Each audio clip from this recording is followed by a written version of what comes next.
எதுக்கு இந்த மாதிரி தாடி வளர்த்தேன்னு கேட்டேன். அதற்கு அவர் சொன்ன பதில் என்ன தெரியுமா?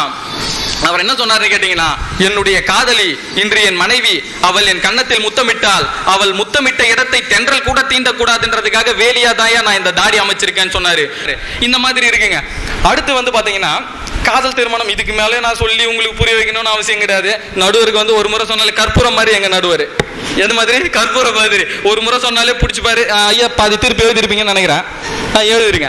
அடுத்து பாத்தீங்கன்னா இதே மாதிரிதான் இப்போ காதலர்களுடைய நிலைமை, காதல் திருமணத்தினுடைய நிலைமை இந்த மாதிரி இருக்குன்னு எடுத்துக்கிட்டீங்கன்னா, நிச்சயிக்கப்பட்ட திருமணத்தினுடைய புனிதம் அது எந்த அளவுக்கு இருக்குது? இவங்க பாதி பேர் என்ன சொல்றாங்கன்னா, நிச்சயிக்கப்பட்ட திருமணத்தை ஃபோர்ஸ்ட் மேரேஜ்னு சொல்றாங்க. ஃபோர்ஸ்ட் மேரேஜ்னா கட்டாய கல்யாணம். கட்டாய கல்யாணம் கிடையாதுங்க நிச்சயிக்கப்பட்ட திருமணம். நிச்சயமா 1000 முறை, அதாவது என்ன சொல்லுவாங்கன்னா 1000 பொய் சொல்லி கல்யாணம் பண்ணுவாங்க. அது 1000 பொய் சொல்லி கிடையாது.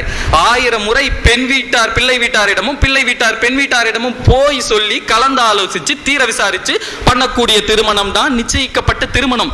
யாரும் மாய் படத்தை பார்த்துட்டு, மாய் படம் பார்த்துறீங்கல்ல, அம்மா மாய் என்ன வந்திருக்காக, மாப்பிள்ள மொக்கச்சாவி வந்திருக்காக, மற்றும் நம்ம உறவினர் எல்லாம் வந்திருக்காக, வாமா மின்னல் அப்படின்னு சொன்னோம்னா அந்த அம்மா சர்ன்னு போயிடுவாங்களே.